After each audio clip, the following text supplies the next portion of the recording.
Hi, welcome. Let me just check my camera. Here you go. Hi, welcome. My name is Hiroko Itaguchi. I'm a love and relationship coach living in New York City.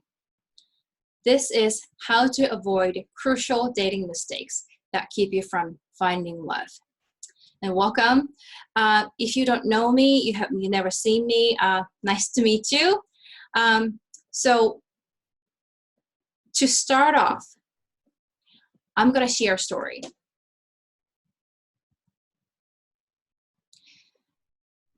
So when I was 36, hold on, I'm going to go to the next slide somehow. There you go. So when I was 36, I was in a relationship with someone. One word to use to describe this relationship was convenience. We were sharing a rent. We were sharing an apartment at that time. But this is the typical weekend for us. It was, he sit in front of the computer, in front of the TV all day, and I sit in front of my computer all day. We don't talk to each other. We were not connecting with each other. We didn't have any conversation. But we are sharing a rent. We're sharing an apartment. And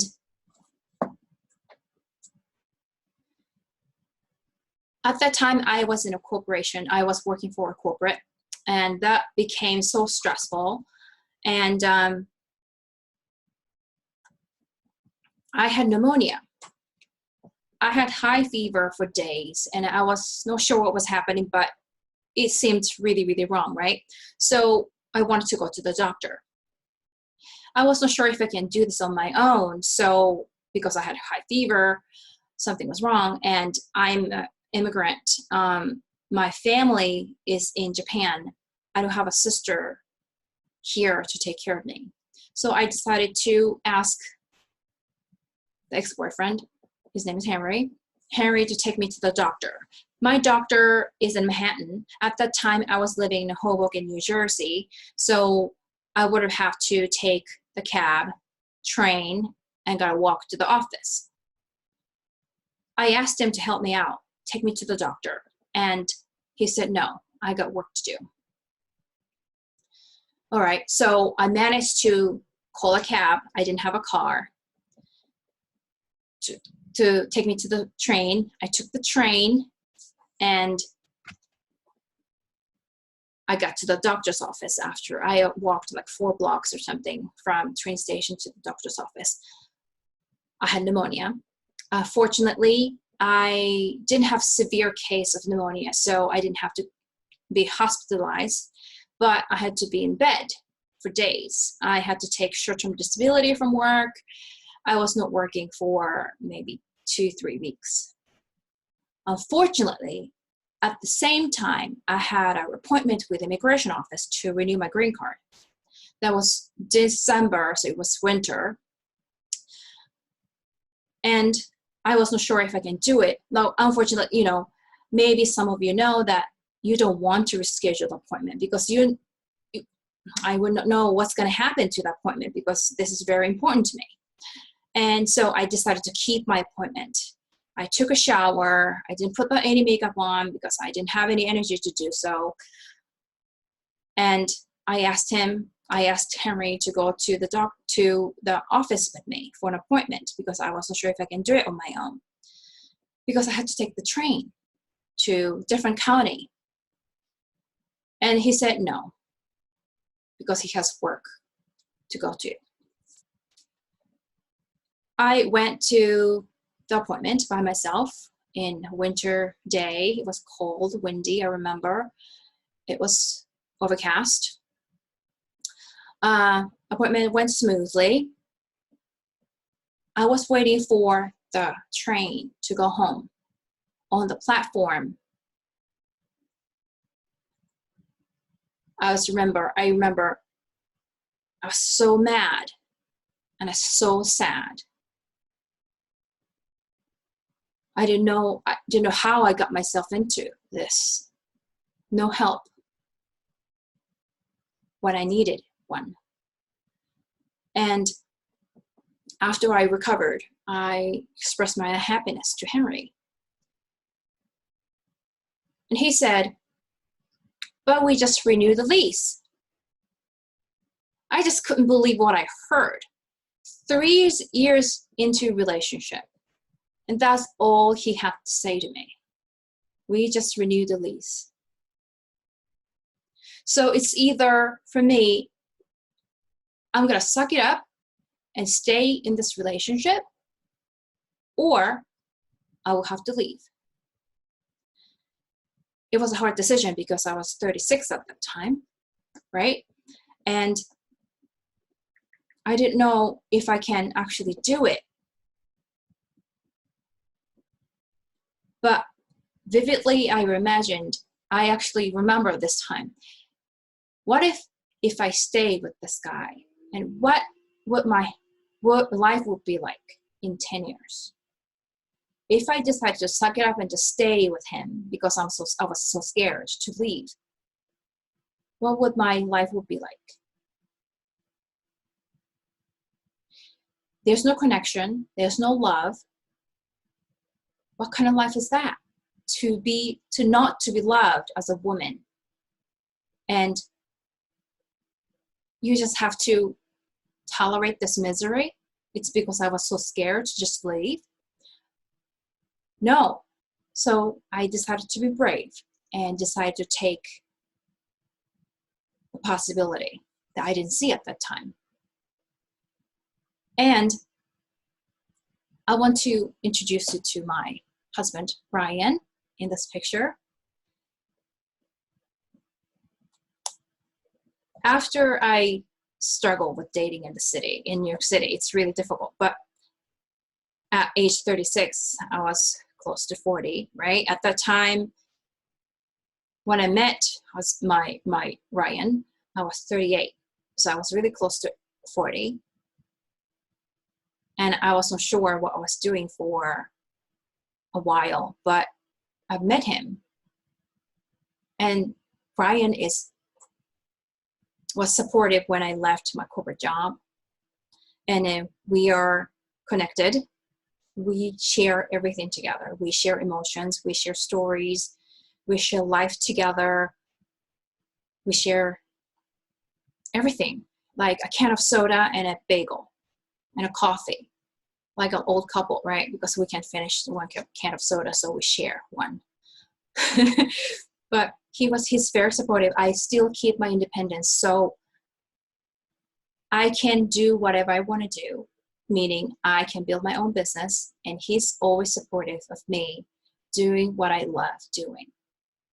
So that's the story of me becoming a dating and relationship coach, love and relationship coach, to help other women to find your Ryan, their version of Ryan, to have a new love story to tell. So you're at the right place right now. If you're getting ready to date again, you have been dating, but you didn't have good result. You have lots of single, you have like lots of like first dates, and then it doesn't go to the next. Or you just want to have a different outcome, and you're ready for that, and you're at the right place. And thank you for being here. So what we're going to talk about, we're going to talk about 3 mistakes, right? 3 mistakes that you could avoid in dating scene. First, we're going to talk about perfect guy syndrome. Then we're going to talk about emotional ROI, our investment, right? And then we're going to talk about work-life balance. Let's get started. Okay, so let's talk about this perfect guy. Perfect guys for me is someone who is generic. I can actually guess everybody's perfect guy, okay? He is tall, handsome. It's just generic. Your mom can pick one up from a crowd, right? Random crowd. Maybe you hear a story, something like somebody's mom pick up this, like met this guy at the wedding or a cafe or a restaurant or whatever, and then she started talking to him, and then he's so nice, he's so handsome, he sounds like, you know, he seems to have a good job, and she says something like, oh, I have a daughter. Would you like a phone number? Would you like to get to know her? I can give her phone number. That kind of scenario. You hear that story sometimes, right? So this is the guy. This is a perfect guy that mom can pick one up from a random places. So this guy is usually tall, handsome. Maybe he has like full head of hair. Polite. He could be a doctor or a lawyer, like a really good job, high-paying salary job, right? And he's really nice guy to talk to. He's a really nice, friend, young man, your mom would say. So that's the guy, right? And it seems like every woman wants that guy. But he's generic. He reminds me of Ken. Oh, hold on. Okay. Ken from Barbie and Ken, or Prince Charming. But here's the thing about this. Ken, right? And Barbie and Ken. They're a perfect couple. Barbie is tall, blonde. She's nice. She has like a great personality. Ken is Barbie's boyfriend. Did they break up? I'm not sure, but they actually are in a relationship, right? But we don't know anything about their relationship. What kind of thing they're going to talk about? What do they fight about?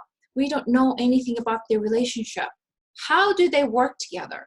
Do they have discussion or do they have fight? We don't know anything about them, right? And Prince Charming for any princesses. So Prince Charming is like this. Again, he's tall, handsome. He lives in a castle.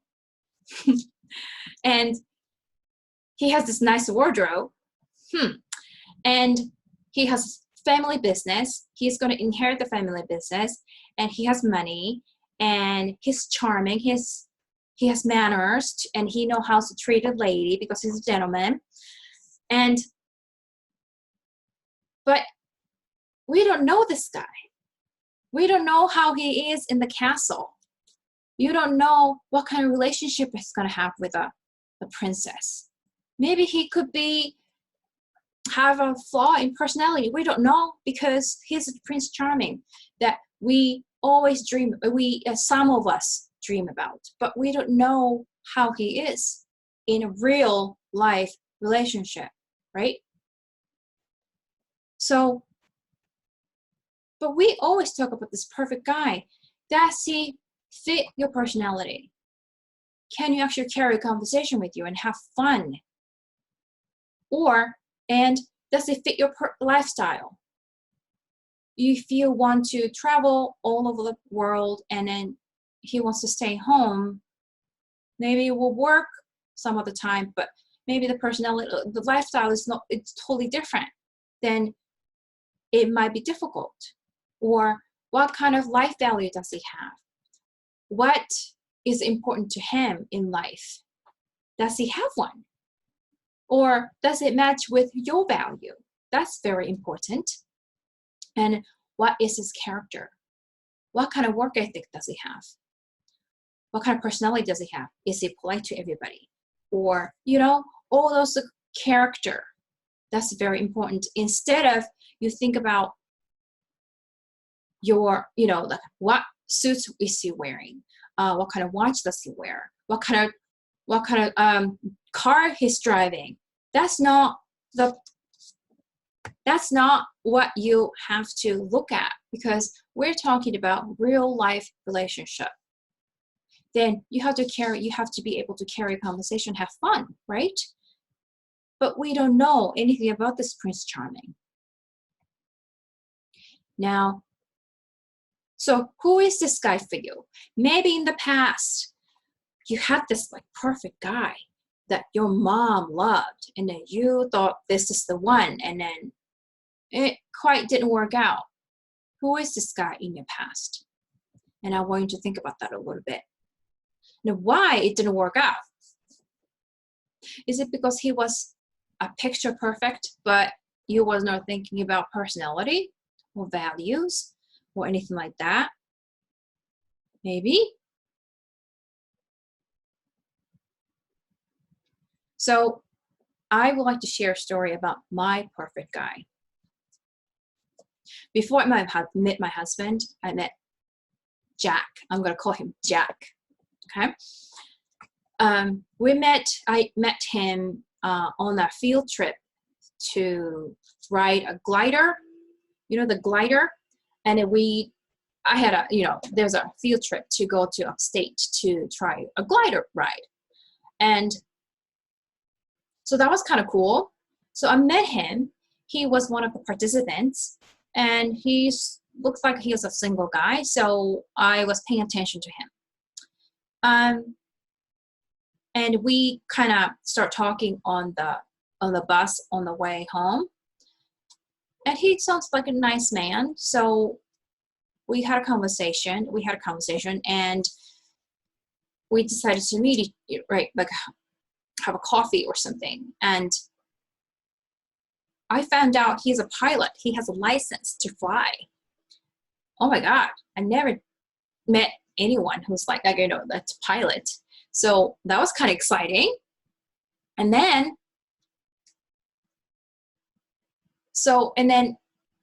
he said he runs every morning, every Saturday in Central Park. Oh, he's an athlete. That's awesome. And he said he actually, lived near Central Park. So he has an apartment near Central Park. Sounds like he got the money.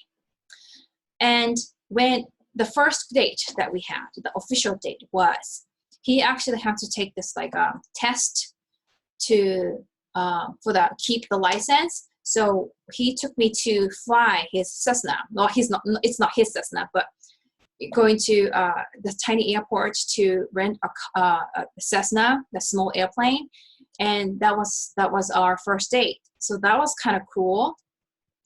He was able to fly a plane. That was like, wow, that was like really impressive first date, right? And he picked me up in a BMW. Okay, so he has his own business, and he sounded like a perfect guy. But this is what happened. So he was talking about his ex a lot. Her name is Catherine. One time we were holding hands, and he squeezed my hand so tight, and I said, ow. And I complained about that. And he said, well, Catherine used to like that a lot. Okay, so that was a red flag. And so he talked about her a lot.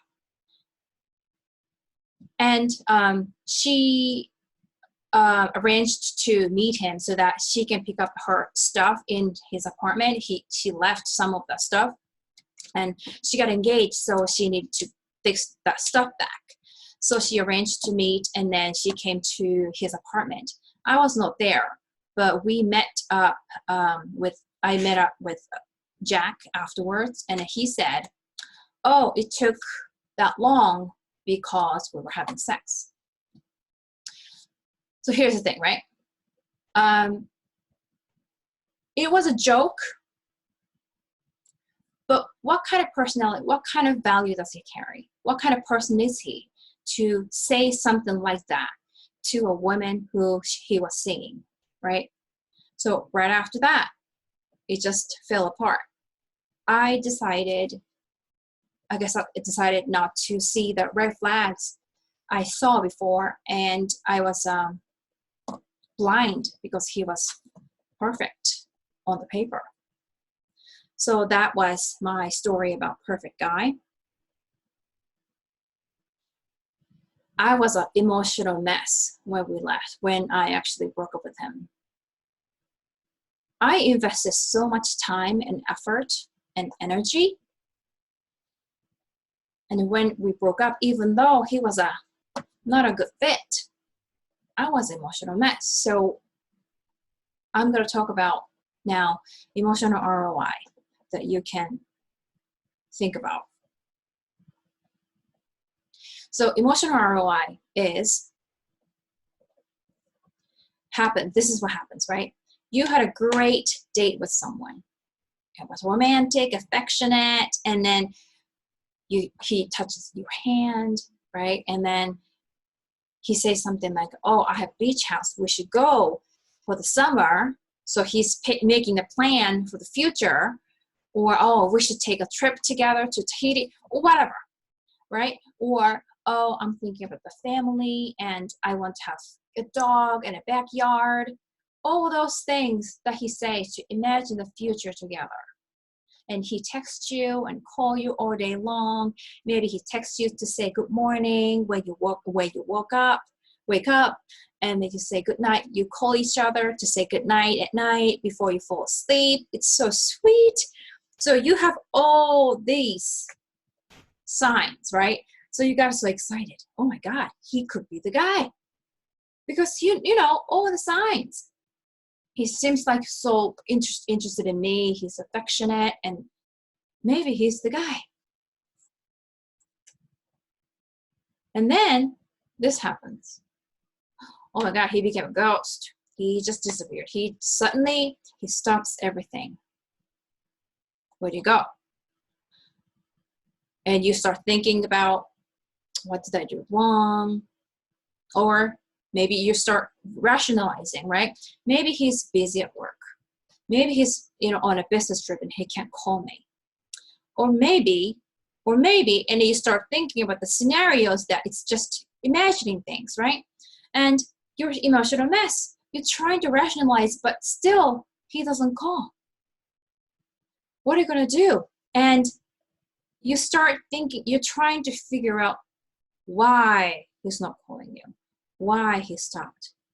And you're trying to figure out why. So you're trying to find the resource on an internet article, right? Or maybe you read a book, or maybe you talk to your best friends. What's happening? I don't understand. But here's the thing. You're trying to find out why. This is the regular responses, but it doesn't solve the problem, because you want to know what to do about this emotional mess. What to do, right?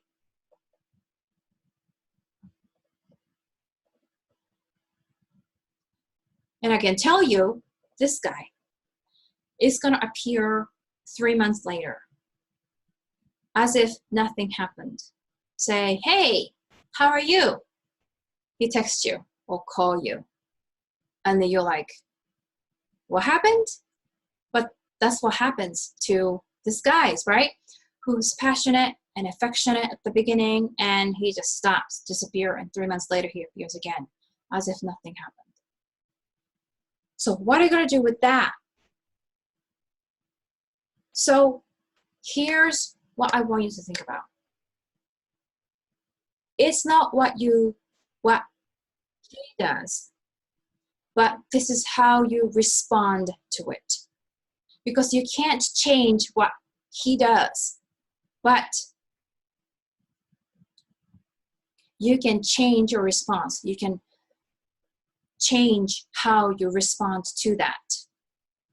So that's what we're going to talk about, right? And I'm going to share a story of Katie. So Katie met this guy who is a real estate broker, I think, and he's a little younger than her. He's handsome, he's affectionate, he's very attentive when they had a date, and he drives Maserati, of course, duh, and he texts her, call her often, so she is very into him, right? But she starts to see this red flag about this guy. He tried to call her and then set up the date last minute, like what about tomorrow or what about tonight? But she's a busy businesswoman, so she can't just drop everything and meet him, right? So she sends a request saying, well, could you just make a plan ahead so I can actually meet you? But he can never do that because it's all about last minute plan. He can't make a plan. When he does, he just wants to call someone and meet up for tonight or tomorrow night because that's all he can do. And he starts to give her lectures about how she can build a business. Well, she's not appreciative of that because she is an independent businesswoman. She doesn't need that lecture, but he started doing that. She started to communicate with him that, well, I don't appreciate how you are communicating. And he stopped communicating with her. He stopped calling her. He stopped texting her. So he looked like a perfect guy, right? He was a little younger than him. He was tall, handsome. He was driving Maserati. He was smart, was well-dressed, but he was not a match for her. He was looking for somebody else. And she couldn't let it go. She wanted to figure out why it happened. But I have to tell you, this is not what he does. This is how you respond to it. So how can you actually, you can't avoid emotions, but I want you to see how this dating process works. I want you to qualify the person first before you let down your guard. Do you know why? Because if this guy is not looking for a relationship, it doesn't matter how much time, how much effort you invest into this guy. He's not going to be in a relationship. He's not going to be in a relationship with you because he was looking for a relationship in the first place. It doesn't matter how much effort you take to show him how wonderful you are, how wonderful you're going to be a girlfriend to be for him. It doesn't matter for him. So it's going to be waste your time and energy and your time. So you have to ask yourself first, is he looking for a relationship? You have to qualify the person first because not everyone deserves your vulnerability.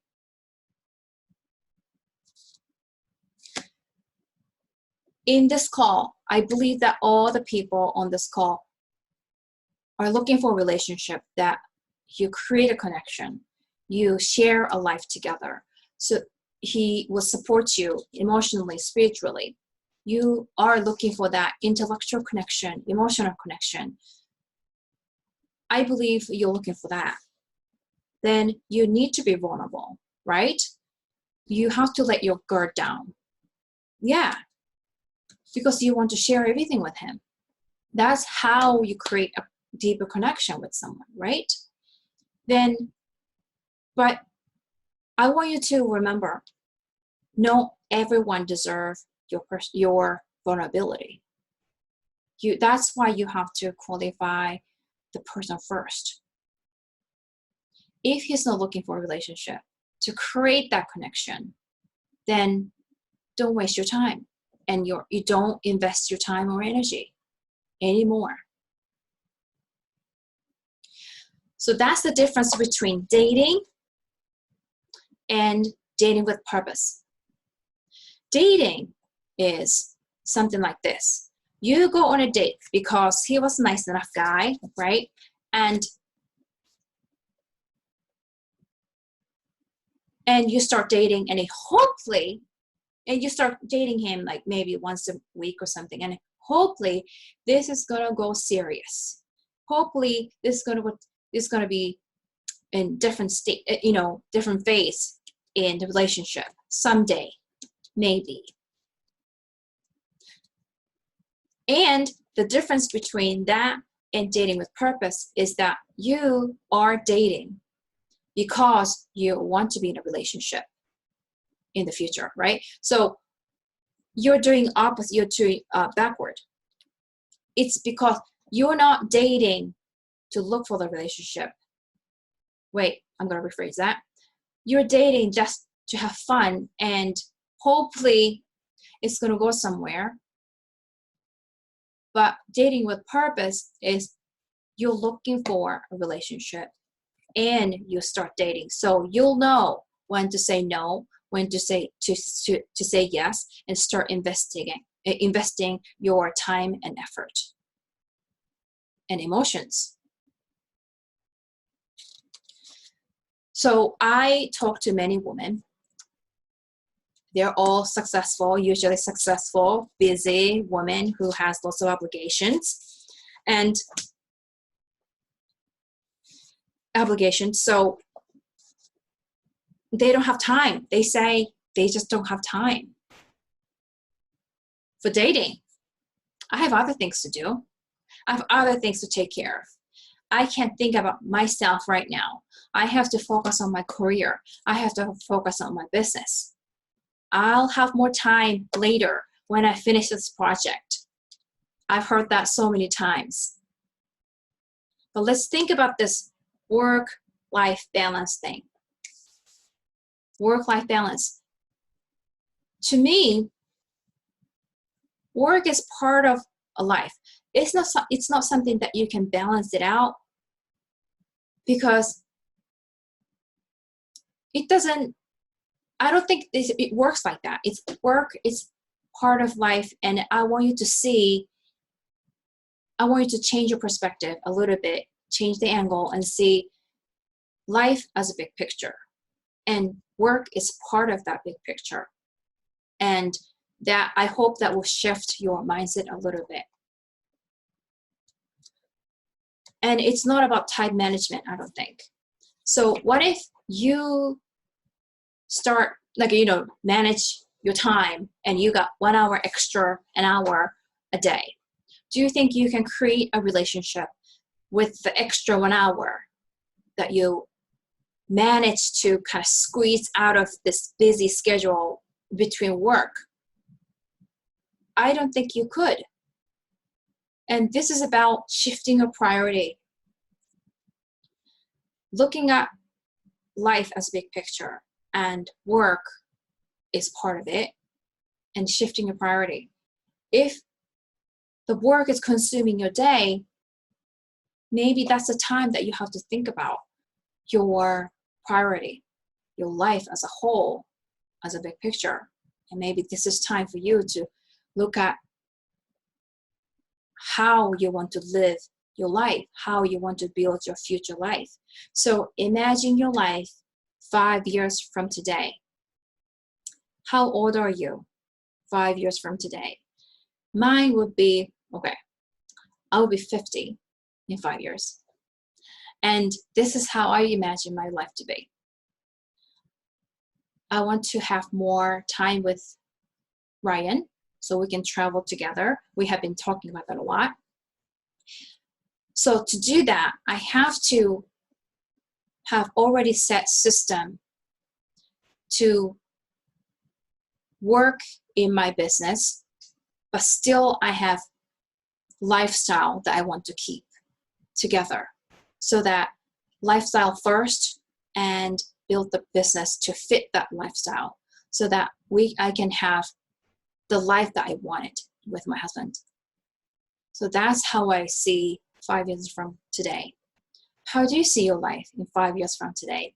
I hope you can actually use your imagination to see this picture in your mind, how you can actually create something that you want.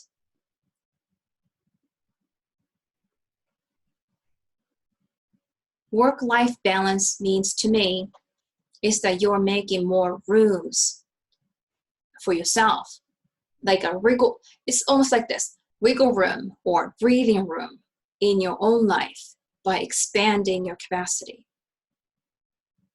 I imagine looks like a little bit like a bowl.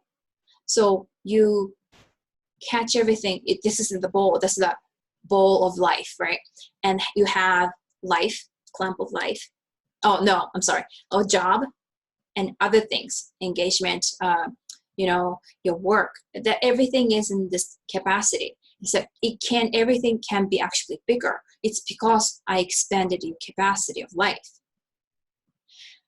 And I want you to take a look at this interesting relationship. How is your relationship with your business? Because when you are thinking about it, if your work is consuming your day, and then trying to figure out how you can have fun time within your day, it seems like you're trying to get a permission from work to get a life, to live your life. That doesn't make any sense, because I want you and your work have to be a partnership, equal partnership, so that you can work together to create a life, instead of getting a permission from your work if you can get free time. Half an hour here, an hour there, on the weekend. No, you have to have an equal partnership with your business so you can build the life together. And I want you to think a little bit further than this. What kind of relationship did you have in the past, in the love relationship? Is this really similar to what you had in your past relationships?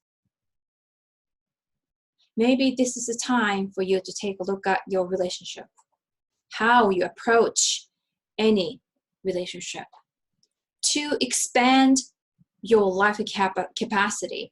This is like a small step forward. This is a small step to take, but I want you to think about, what do you like doing outside of work? Like hobbies, anything. And I want you to think that, do you actually have time to do this? Things that you want to do.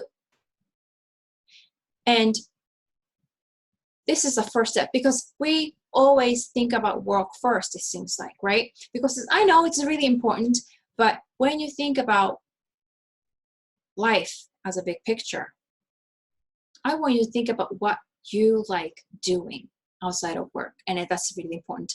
Sometimes we're so used to doing something that we have to do, even though we don't like it, and if we forget what we like doing, and sometimes that's shrink your life. But I want you to, again, think about what you like doing and expand your capacity of life, the bowl of life.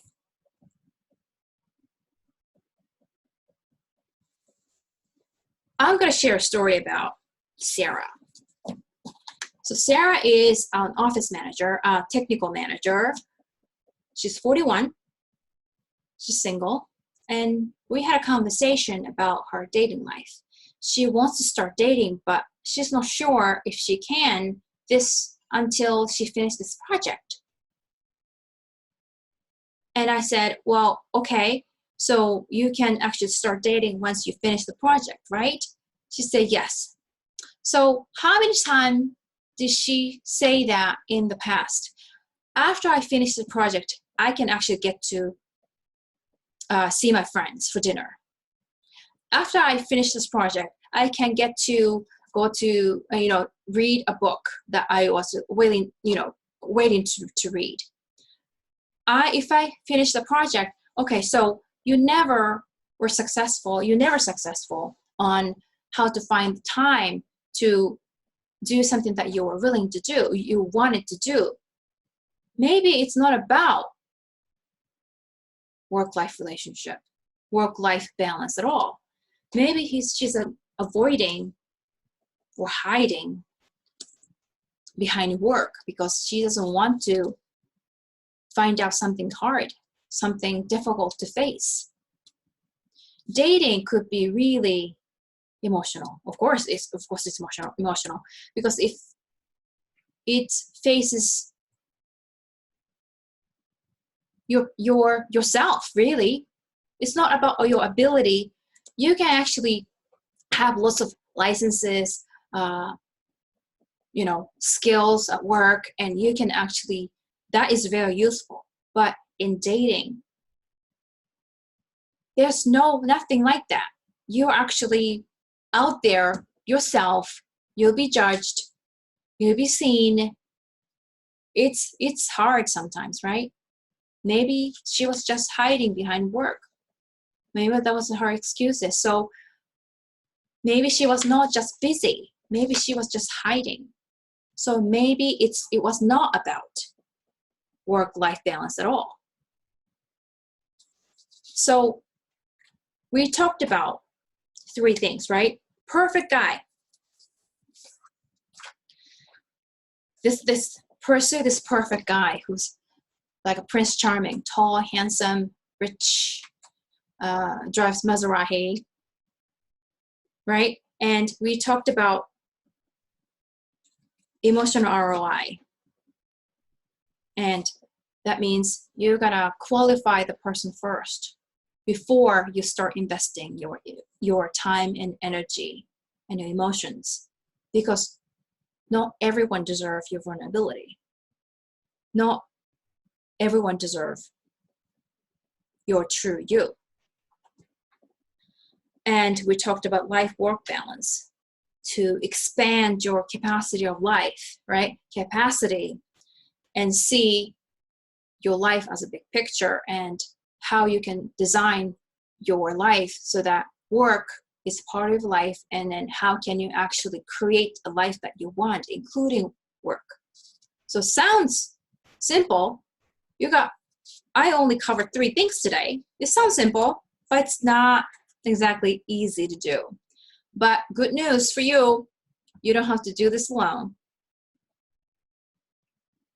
So I would like to introduce you to a group program called Prepare to Start a Meaningful Dating Life. This program helps you to create wiggle room, breathing room for your mind, heart, and life. How does that sound? I'm kind of excited. So in this program, we're going to work on mindset to make more rooms for you and work on your ideal partner profile. So instead, we talked about at the beginning, perfect guy is generic. It's everybody's perfect guy, but it's not necessarily fit with you. It's not necessarily matched for you. So we're going to work on the ideal partner profile based on what lifestyle you want to lead, who you are, and create this partner profile so that you will know what you're looking for once you start dating. And I'm going to touch upon a little bit about mindset. So maybe it could be the perception, how you look at things, right? Because that builds your life. Maybe you are seeing something in a different colored glass. I don't know. So we're going to talk about perception. Maybe it's a limiting belief that you carry. Maybe. Or maybe you tend to interpret the situation into what you understand. You don't see as it is, but maybe you interpret. And maybe you're making up a story. And maybe that's the reason it stops you from finding love. So we are going to find out how we can do it together. And that takes a lot of imagination. And I'm really excited about that because it's kind of fun to work your imagination, right? This is 4-week group program starting on Tuesday, June 4th at 7 p.m. That includes 4 one-hour coaching sessions that will be weekly, 1 30-minute private coaching session that would be a bonus for you, and 1 online support. You can just send me email, or we can have another Zoom call or maybe phone call. That would be a bonus. The investment is $397 for all this. 4 one-hour coaching sessions as a group, and 2 bonus week. Thank you. So far, I actually had fun. I wanted to thank you for joining me today. And I wanted to share a last thing. So when, at the beginning, I share a story about my last relationship, and I decided to be brave and choose the possibility. Sometimes I speak with women that they don't see a possibility because they see lots of bad dates, lots of relationships. They experience so many bad dates and they don't know how to do it, right? So maybe they don't see the possibility on the other side. But let me tell you, I do. Let me be your guide, because I see your possibility and I can guide you to see the other side, because I see the possibility. I've done it myself. I had really bad relationship in the past, and then now I'm happily married for 3 years. So please reach out to me by email. This is the email address that I have. Or if you know my phone number, you can text me or you can call me, and I'm gonna reach out to you after this phone call. So get ready, just get started. And thank you so much for stopping by. And I'm so excited that you came here to share my story. I was able to share my knowledge and information, and I appreciate that you are here today. Thank you so much. And I'll see you soon. I'll talk to you soon. Bye.